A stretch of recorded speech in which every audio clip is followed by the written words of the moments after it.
stream. My name is DC. My actual name is David Lee. And yeah, today we're going to be talking about how I made my journey into cybersecurity and exactly what it is I'm doing today.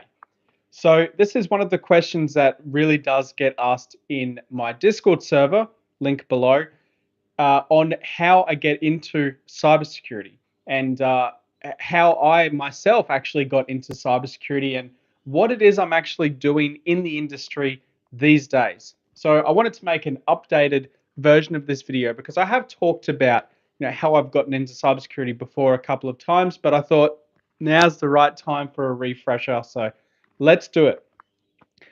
Way back in, oh God, what year was it? 2006. I started my first job in IT. So we're going to start right at the very beginning on how I got into cybersecurity eventually. So we're talking 2006 here. Back then, I was working as a network engineer at a high school. That was my first ever job in IT. That job, I did it in the mornings from around, I think it was 6 a.m. until 12 midday. And then I went home and I used to just play World of Warcraft. So at some point there, I wanted to do more because I felt like that job wasn't quite, pushing my buttons, wasn't fulfilling me enough. I'd basically had enough of playing World of Warcraft every afternoon until midnight and then playing more games. I did also work at a bar at the same time. So I was like serving drinks to people at the time as well, which was good. So aside from that, I then got another job in IT, my second job technically, but at the same time as this school job, which was at a home computer repair shop. So it was like a physical shop where people would bring in their computers and I would do like repairs on them.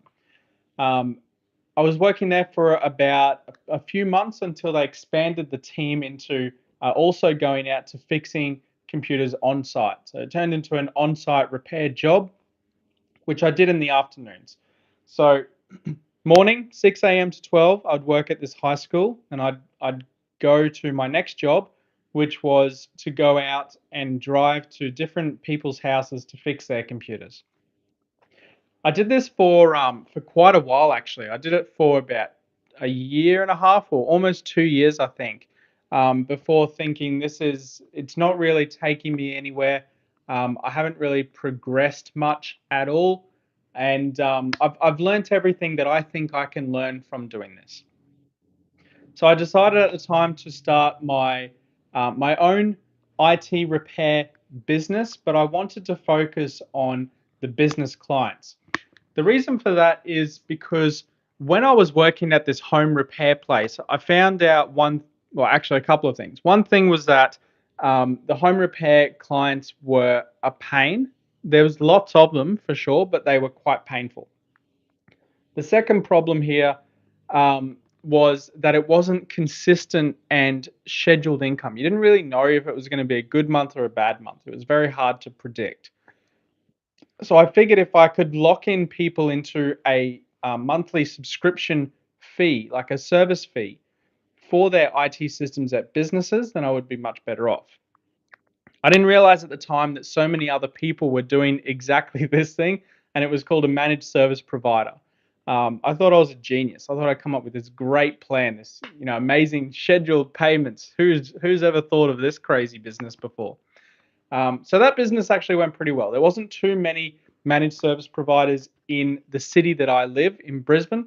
My shop was actually just one street away from where I live now, and yeah, it was kind of fun. It was a good business. I had that going for a few years.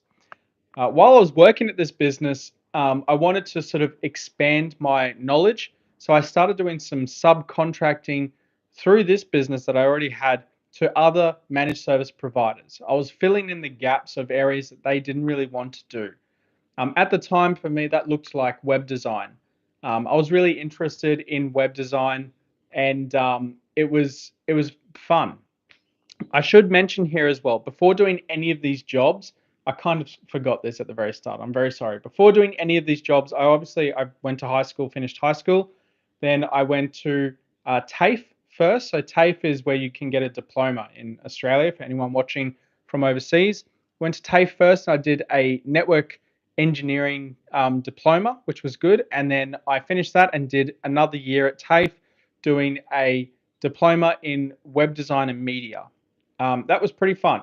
I then used the competencies from finishing these two diplomas to do a degree in, at the time, was just called network engineering, computer science. It was all one thing because I'm literally that old. This was like 2005 when all of this happened.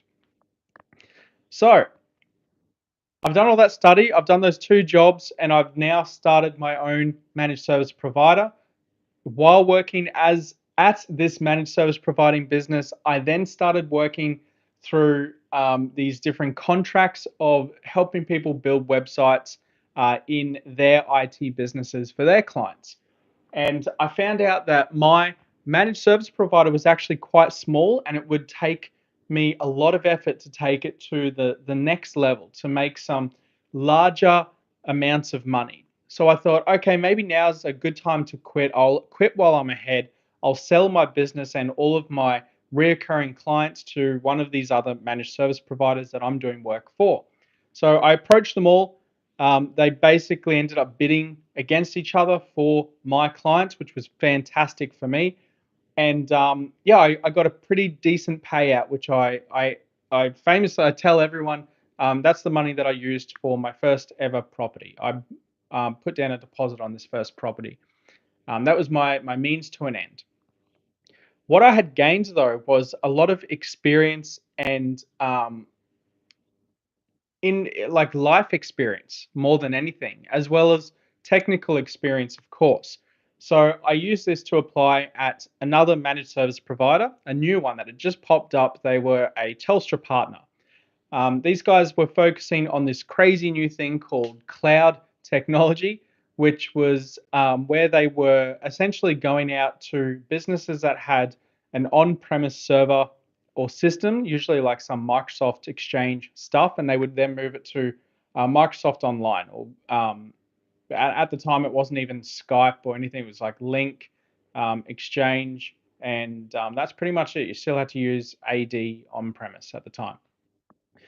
So I went to that business. I started doing cloud migrations as my main focus in projects, as well as leveraging my networking experience.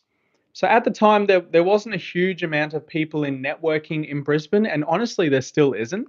It's still like one of the major employment areas in Brisbane where people are looking for or companies, I should say, are looking for network engineers. They're really hard to come by. Not many people get into networking for whatever reason. So I started doing networking and these cloud migrations, and it was good. It was a good gig. I did that for about 2.5 years, made some really good money, and sort of progressed myself technically through this route. Now, once I had finished up at this place, I only finished at this place, by the way, because I asked them for a pay rise. I had a meeting with the directors and this business manager who had just started working there, who was he was just really shit. He was an asshole, and he kind of ruined the vibe for me. So I asked him. I said, "Hey, I'd really like to get a pay rise. I think I've been doing well. This is why I think I deserve a pay rise. What can you do for me? Can you look after me? I've been here for 2.5 years." This business manager guy, he didn't like me very much, so he's like, "No, there's no pay rise at all. It's not going to happen. Sorry, mate." So I said, I mean, my only other option here then to earn more money is to leave this company. And they were like, yeah, see you later then. I'm like, right, okay, that's how it's going to be. So I left because I wanted money. I applied at a couple of other managed service providers around Brisbane, and the pay increase was enormous. I was earning at that time, I think 60,000 a year at this 2.5 years managed service provider place. The one I moved to paid me 80,000. So at the time, a $20,000 a year increase was insanity. I was like, this is nuts. I'm going to get 20 grand extra to do pretty much the same job, but in a smaller business. I mean, that sounds like a no-brainer to me. I'm gonna cruise through this. It's gonna be easy. So I moved to this other managed service provider, earned my extra $20,000 a year, and I was pretty happy. I was very happy with myself and what I had achieved. This place, though, turned out to be horrible. While the money was very good, their clients were all lawyers and accountants, which are notoriously the hardest people to work with because they think they know everything, but they know nothing about IT or systems or how to essentially work in a business that requires them to be safe and secure. So they had no idea. And any recommendation that you sent to them would take ages to get approved because, I mean, they're very process driven people and it's just a pain in the ass, basically. I could rant on about lawyers and accountants for years, but I won't. So I ended up leaving this place after about 1 year, just 1 year. I was there for 1 year. I moved to my first ever government department that I worked in. This place was a it's a non-for-profit arm of the government that I worked there as my role's title was senior systems administrator. What this meant for this business, they had around 500 employees and they had locations all over Queensland, which is the state that I live in. And it was fun. I got to travel around a lot. I went to all over Queensland. I was basically in charge of their IT team. So they had two IT people that worked underneath me, which were like help desk guys, and then there was me on senior systems administration, which was essentially everything. You kind of do everything in these sort of positions.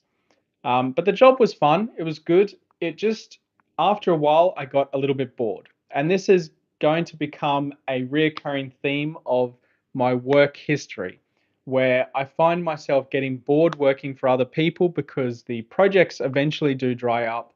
The work does get a little bit monotonous.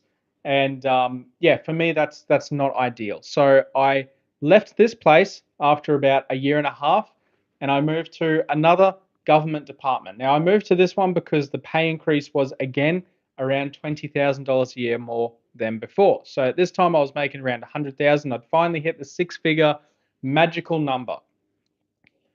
This role was as a network security engineer focusing on a firewall migration project. So they employed me initially. This was a 6 month contract position with a possibility for extension. So I was like, cool, that's cool. I'll probably leave after, I mean, after the 6 months anyway. So no worries to me. I'll take the contract. So I took this contract. I worked at this place. I helped them migrate their firewalls, um, new switches on each of the floors. It was a large building in the city.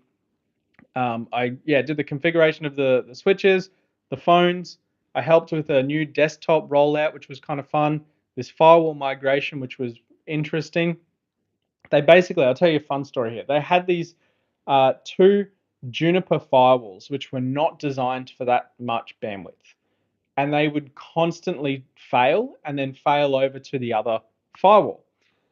Now, it was good that the failover worked, which was great, but it really didn't work. Like the throughput was so bad that the internet sucked for everyone. The logging didn't really work at all because they kept dying.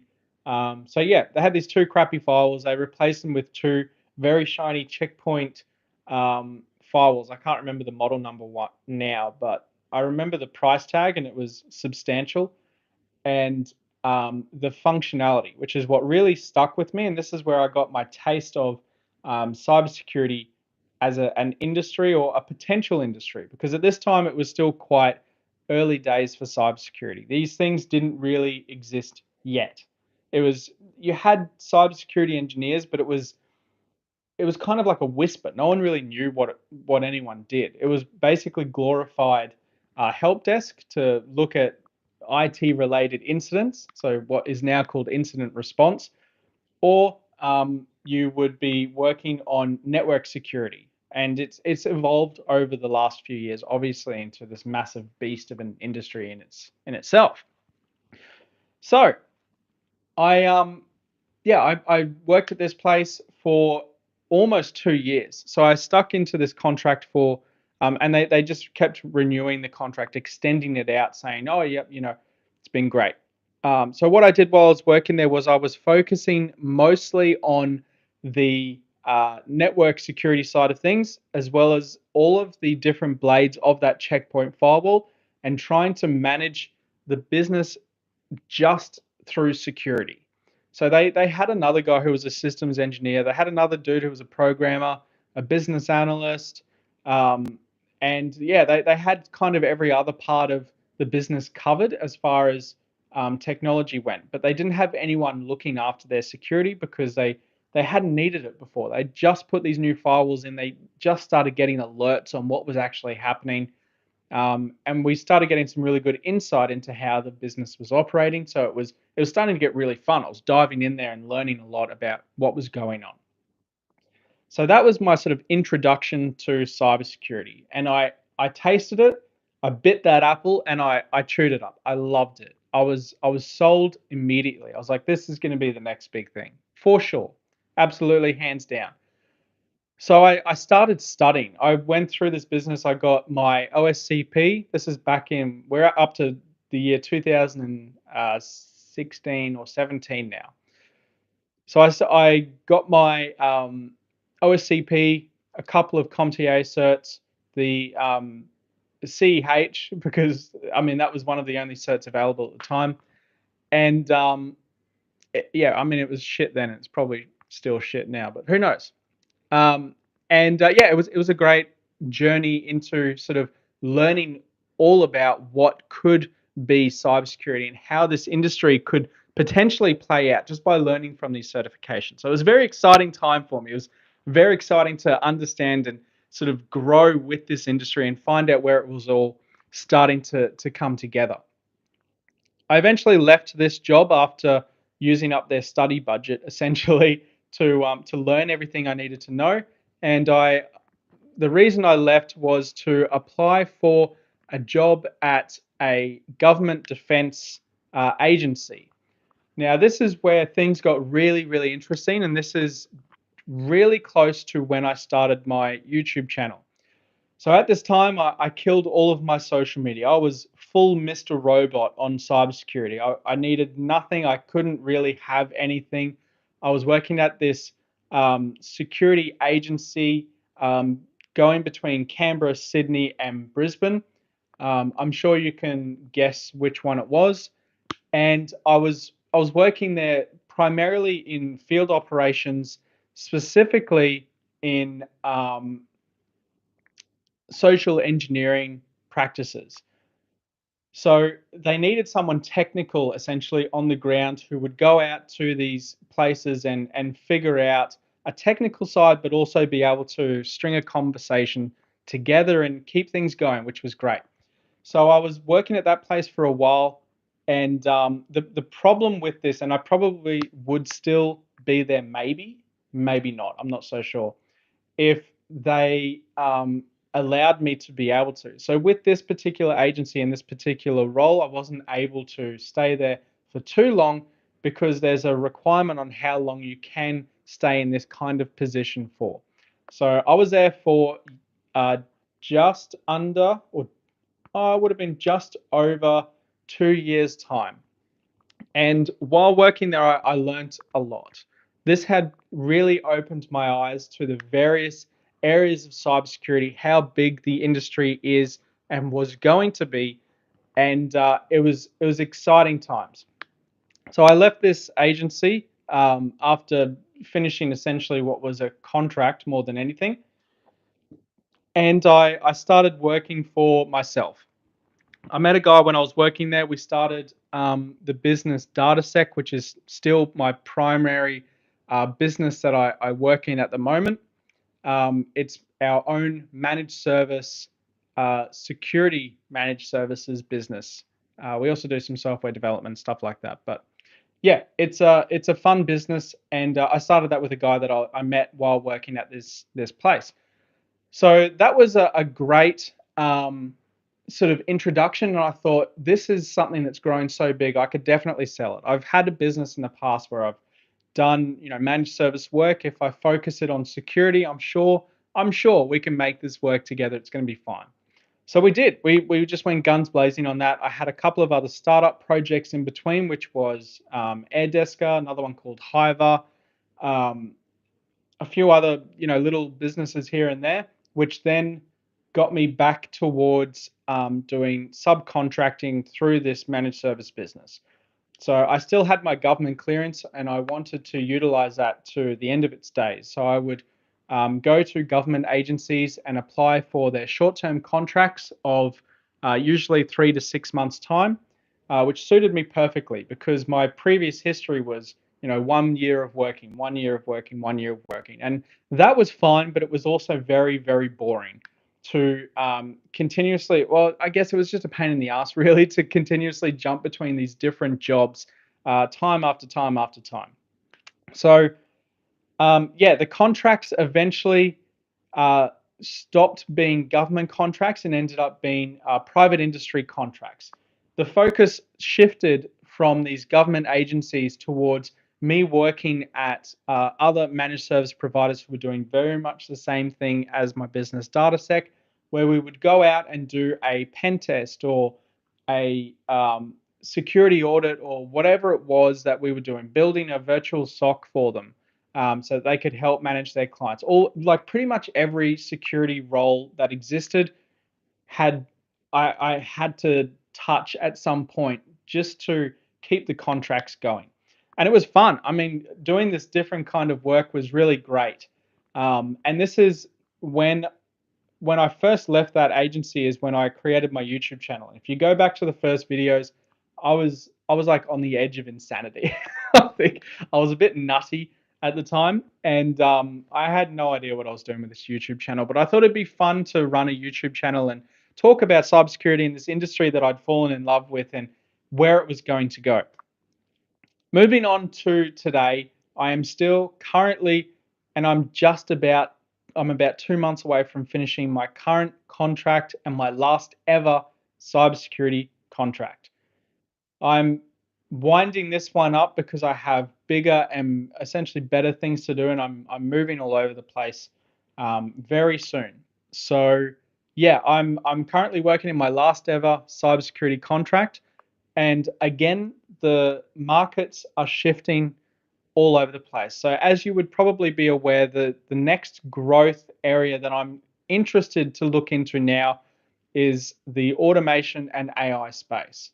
I'm not going to be programming AI or anything like that. Don't get me wrong, I'm not a developer, but I am looking towards getting into more and more on the automation side, which I've been focusing on a lot anyway in the last 6 to 12 months, where some of the contract work that I've been doing has shifted away from managing security personnel or items or projects into people asking more about how can they automate their everyday life at work and what that looks like. So I've been focusing a lot on learning more skills in automation and trying out a lot of different ideas and I guess business process improvements is the main focus that I've been looking at pushing towards. The reason I want to do this is because A, it's fun and it's different to what I've been doing, and B, it's a growth area that I know I can sell through my managed service provider business. So for me, it's a no-brainer. That's what I'm going to be looking at. So that's where I was all the way up to where I am today. It's been a hell of a journey, and just because I'm finishing up this cybersecurity contract doesn't mean I'm out of cybersecurity. I still have my website, CyberSec Guidance, which, by the way, if you want to go to the website, it's in the link in the description. There is a weekly newsletter that I put out on cybersecurity. It's all about cybersecurity, automation, AI, technology as a whole. It's a very interesting newsletter that I put out every week. It's free, of course, and it's very fun. So that's going to be my hobby side of cybersecurity. My professional side of cybersecurity is going to be with the Safer Internet Project. Um, that's also in the description if you want to check out the Safer Internet Project. But basically, what that is an education platform where I go out to businesses and I ask them if they would like a security audit on their systems. Someone outside deciding to beat their brains out. Anyway, yeah, so I go out to these businesses. I ask them if they want a security audit done on their systems. They say yes, hopefully. I then bring in that scope of work into the Safer Internet project, and the members themselves get to actively pen test an environment while learning from someone else. So it's essentially handheld security training where you log in and you get to pen test an actual business system. There's nothing else like it out there on anywhere. It's the only training platform where you get to pen test a real business. So if you want to check out the Safer Internet Project, please do. It's in the description below. It's on Learn How to Hack, I think is what I wrote it as. Or just go to thesafeinternetproject.com. Now, we've hit the end of this video. That's where I've been. That's where I'm going. That's what I'm currently doing. We've covered all the topics. My camera is slowly following me around my room like this crazy system I've got going. And yeah, I'm ready to answer your questions now. So if anyone has any questions, please do drop them into the chat right now. I'm going to answer any questions and all questions you have about anything. We've got a few people in here. It's good to see Will, the letter A, Guzrav Misra, and Bitat Life. Welcome back. I haven't seen you in a while. Sushi Cloud Harry, interesting name. Jeremiah Melindres. I think I saw your connection request come through while I was doing this live stream on LinkedIn. By the way, if anyone wants to connect with me on LinkedIn to see all of that work history that I just talked about, you are more than welcome to. It's in the description. It's in the first link, the Find Me Here button. Lots and lots of questions coming through, which is great to see. Rymac, welcome back, dude. Long time no see. He said, I created an AD lab and showed it in my interview and got my first job in cybersecurity.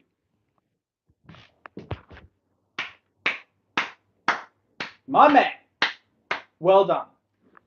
That is exactly what I like to see. And that's why I've been telling people for so long why they need to put home labs in their damn resumes. You guys need a home lab. Trust me, it gets jobs. It shows skill, it shows passion. It shows that you really are interested, like not just passion, but you actually know how to build something. It's just great. It's good stuff. And hands off to you, Rymac. Well done. Congratulations on your first job in cybersecurity. I love to hear it. Stephen Rose, what's up, man? Welcome. Blizzard down, morning from Europe. What's up? What time is it in Europe at the moment? Dajid Bhatti says, which job to start from for red teaming, how to get into security research. Those two jobs are completely different from each other. To get into security research, it's kind of hard. You usually need to have experience first to get into research. Otherwise, you're looking at doing a GRC type role first. That would be my advice to you. With getting into red teaming, a junior pen tester is a great position. Otherwise, network security is also a great start. B. Militant, also long time no see. I haven't seen you here for ages, man. Hey, dude, wanted to say thank you again for those talks we had in the past. It really helped me. Thank you. You are always welcome, mate. And thanks for coming back to watch this. I can't believe it.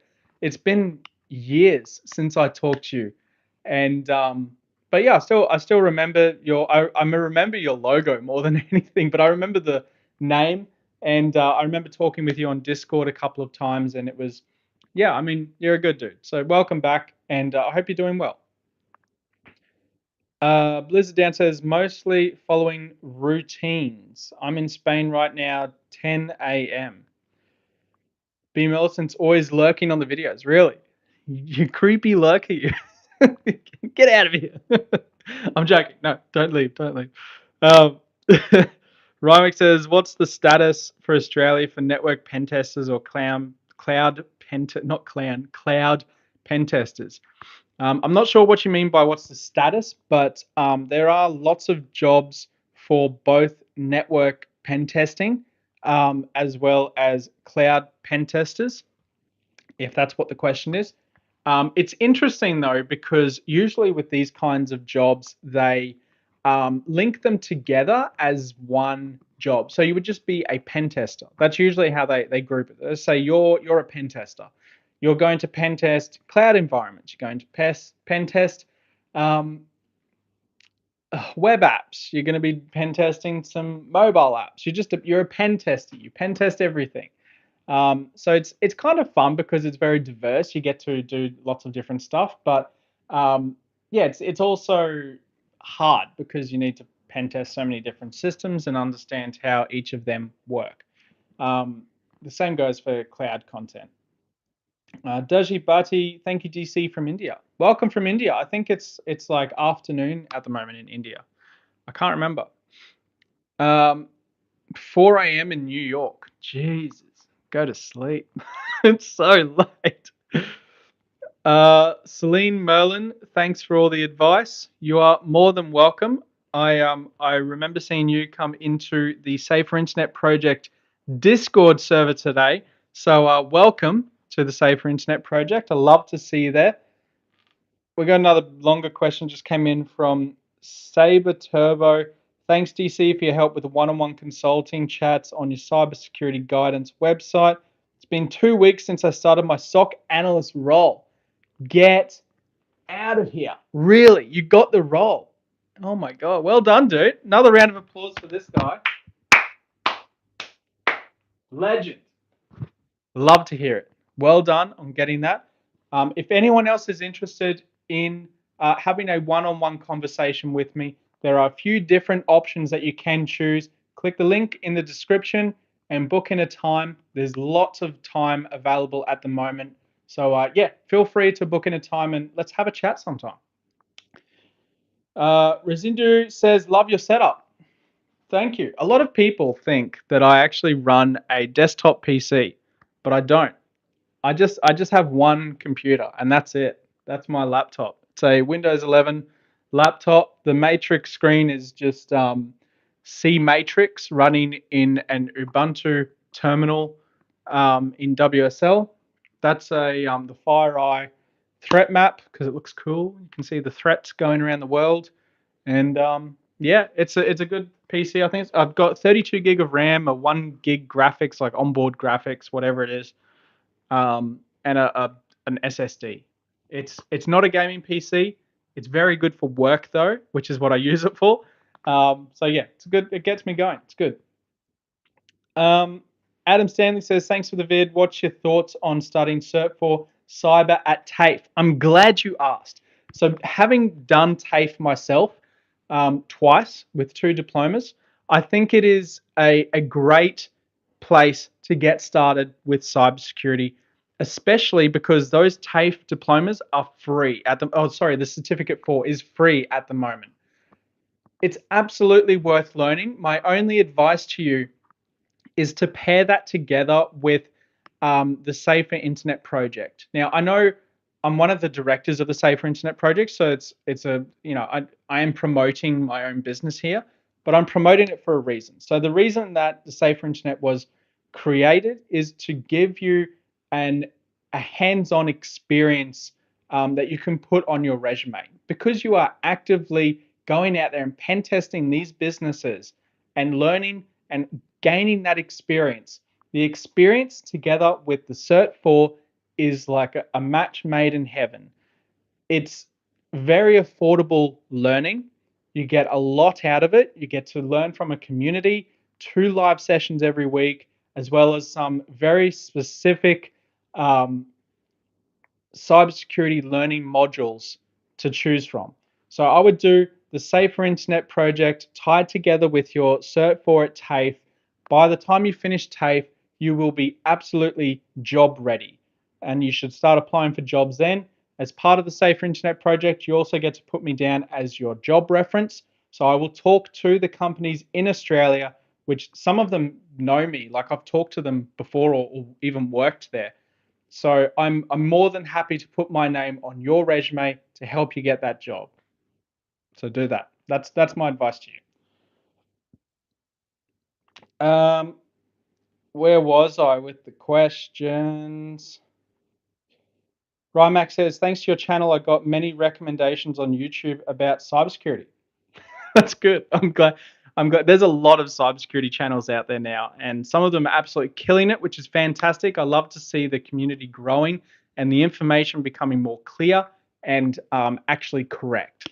In the early days, the information around cybersecurity was rough at best. So it's good to see that the community has grown. I really like that. Ramex says, which GPU would you recommend for using hashing or cracking passwords? I personally use a cloud computer. I've got this Google Cloud computer with a massive amount of hashing capability. I use that for the work I do at work, my own personal stuff that I want to run on there. Yeah, if I don't know which exact, I mean, any of the newer RTX graphics cards would be great. Blizzard Down says, do you develop software? I don't, but my business partner does at DataSec. So we have developed a fair bit of software. It's mostly analytics engine type software. That's most of what we've done before. Will says, is there any prereqs you need to complete before signing up at the Save for Internet project to join in on the pen test? No, there is no prerequisites because it's essentially you can just sit back and watch while Colin does his work and does a pen test. But we do recommend that you watch as many of those sessions as you can get to and ask as many questions as you can. If you want to know what terminal he's using, what I don't know what script he's currently running, what he's clicking on, what did he do there, what. Any question you have, ask it. You just ask it in the chat, and he will answer you. That's his job. So yeah, you can jump in there from as early in your journey as you would like. The learning modules are designed for people who have never touched cybersecurity at all. They have no knowledge of cybersecurity at all. So there's no prerequisites. We just sort of throw the information at you as far as the learning modules go, and you do them at your own self pace. And yeah, you essentially do that. Next question is from Rymac. When will be a discount on the Safer Internet project? I never. Have you seen the prices? It's so cheap. It's as cheap as Try Hack Me, but you get real world experience. I mean, I need to pay people as well, so there's no discounts. I'm very sorry. Blizzard Down. Have you been on the dark side of the moon at any point in your career? Um, no, not really. So I think the closest I got to the dark side of the moon, and I assume you mean the dark side of hacking here, is I used to do a little bit of war driving just for fun. This is a long time ago though. So I used to run a really old Raspberry Pi with some external Wi-Fi connectors connected into it, and I just constantly scan networks and see what was available. Yeah, so that's about as close as the dark side I could get, but yeah, nothing too serious. Just a little bit of casual war driving. It says EJPT is good cert to start, but it's good cert to pass through the interview. Yes, the EJPT is a good certification. It doesn't look super great on a resume, I'll be completely honest, because most people see it as a stepping stone certification towards an OSCP. There's lots of people out there who love to shit on the OSCP for whatever reason. Yes, it's very expensive. Yes, it's very hard to do, and it's an absolute pain, but it does get you a job. If you have an OSCP, you will get a job in pen testing. I can almost guarantee it 100%.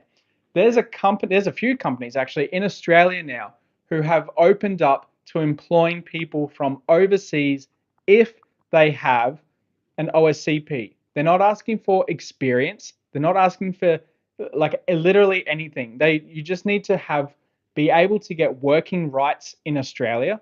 So to do that, you need to have completed, I think, a bachelor degree as a minimum. And you also need to have the OSCP. So once you have those two things, apply for a job as a um, you apply for the working visa with the Australian immigration. Once you have that, you apply for a job at these companies, and I can send them to you later. I've seen them being posted in my Discord recently. You apply at these companies, and you get a job, and they're not paying you any less because you're from overseas or anything like that. There's a lot of control in Australia around this. Yes, you do have to be physically in Australia and actually go to an office. So there is a downside to working in Australia, which is that most companies don't do remote work for like permanent working. So most of the environments are in you would work for around sorry, I'm getting messages and it's just put me off. You work at these companies physically in the office, and when you're working at these offices, you sometimes get like a hybrid working arrangement where you can work 1 or 2 days at home, but the rest of the days you have to be physically in the office. I don't know why they like to do it like this. I feel like it's a control thing, and I've asked so many companies why, and they just say because that's how we do it here. And that sucks, and I hate that kind of answer, but that's how it is. But these jobs do pay really well, and I'm talking like we're not talking about like 60,000 Australian, 80,000. We're talking like 100 to 150,000 Australian dollars, depending on how much experience you have. That's not a small amount of money to ask for someone who has no experience at all. That's a lot of money. So if you want to know how desperate the industry is for people with OSCPs, that's how desperate they are. All right. Rymac, will you make a series about OSCP training? Probably not. There's a guy called David Alves Webb, I think is his channel name, who did a really good series on the OSCP and his journey to OSCP. I would highly recommend watching that. He's very good, and he's a charming dude. He's a great looking dude. You should absolutely watch his channel. Blizzard Down, what do you think about the series Mr. Robot? I loved it until it got really, really weird. I think it was like the end of the second season or third, somewhere through the third season, where it started getting really wacky. And it became more of a drug abuse series than a hacking series. That's when I stopped watching it. Celine Merlin, if you have a bachelor's degree in a totally different background, say health, what do you recommend to get a job in cybersecurity? Um, as far as certificates go, I would probably focus on working your way upwards into a direction. So you either go into a defensive position or an offensive position. I would be starting with maybe something like the CompTIA Security Plus to get your feeling of where you want to go. If you want to get into pen testing, then do an EJPT and then an OSCP. If you want to get into blue teaming and more on the systems side, have a look at the Microsoft SC900, I think is what it's called. It's the Microsoft Cloud Security Certification, as well as the CompTIA CYSA Plus. A lot of people don't like the CYSA Plus, but it does help to get a job and it gives you an understanding of what a security analyst position looks like. So, yeah, have a look at doing that. Dajit says, for really never have I get so much interactive chat. Thanks for your help. Hope to meet you someday. Thank you very much. You're welcome. And I hope this video has been helpful to you. I'm going to wind this up very shortly, though. Cyber Satan, how you going? I'm good. How are you? B. Militant, I know you do a lot of freelancing jobs, but how many jobs did you have working under people for that type of work? What kind of work are we talking about specifically? Are you talking about cybersecurity work, or are you talking about like just miscellaneous work? I think he expanded on that. Are you a UFC fan? Not particularly. Okay, cybersecurity work. Yeah, I mean, I've done a lot of, most of my cybersecurity work has been as a contractor. So I'm still working under someone, usually a chief information security officer. A lot of the jobs I've worked in, though, have been on the management side of cybersecurity. So not even specifically technical. A lot of them are just like you're an escalation point for the technical work, and that's just based on the years of experience. I think so anyway, or maybe it's just the way I present myself is as like a leadership type position. I'm not sure, but a lot of the cybersecurity contract works that I've done have been for yeah, working under people. He says the same.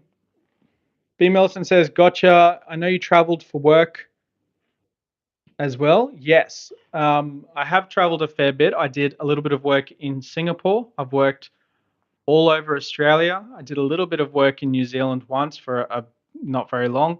I even did some work in China once, which was interesting. But it was fun. It was good. I enjoyed the travel. I got offered a role in the US as well, but I didn't really want to get shot, so I didn't bother going, and the money wasn't very good either. So it was like an undercut, risk of getting shot. Didn't really like it. Cyber Satan says, "Love from India. Hello. I work at one of India's biggest organizations as a security researcher. I've completed CEH EJPT cert. I should get apart from EJPT cert, I should get apart from OSCP. I'm not entirely sure what you mean. I think you want to get into pen testing. I've heard the PNPT is pretty good as far as content goes. That might be useful for you, seeing as you already have work experience, and you will have less trouble getting a job. But I'm still going to recommend the OSCP. CH versus CompTIA, which is better? CompTIA, hands down. The CH is an absolute waste of time. Don't bother unless you live in India. B. Melanto, wow, I'd love to visit Singapore. Singapore's sick, especially Sentosa. If you ever go there and you want to be like, you want to feel like the biggest baller ever, go to Sentosa Island. You will feel amazing. It's so much fun there. Just live at the golf course, basically. You'll know what I mean. If you go there, you'll be like, DC knows what's up. Sentosa Island is freaking cool. Blizzdown says, "Who would say it's more painful for society, a hacker or, for example, Donald Trump evading taxes?" I don't know what you mean. B Militant Law, I work in Baltimore, USA. You won't get shot if you know where you're at. That's the problem. I got no idea about anything, so I just don't even want to bother. But known for violence, I've been around the world and always miss Baltimore. I just don't want to get shot. That's it. That's my one requirement.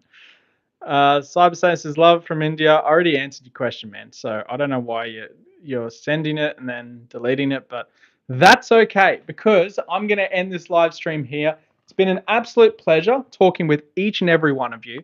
I appreciate the time you've spent to watch this video and this live stream. If you enjoyed this, please do let me know in the comments once this video has been published. I really need all the help I can get on my YouTube videos at the moment because my channel is tanking. YouTube hates me at the moment. I don't know why. Smash like, please smash like, and I will see you all on the next video. At some point in the future, I'm hoping to do more and more of these live streams because they are just fun. And yeah, I'll see you all there. Congratulations to all of you who have recently gotten jobs as well. I'm super happy. That makes me very happy to know that you have gotten there in the end. Well done, guys. I'll see you on the next video.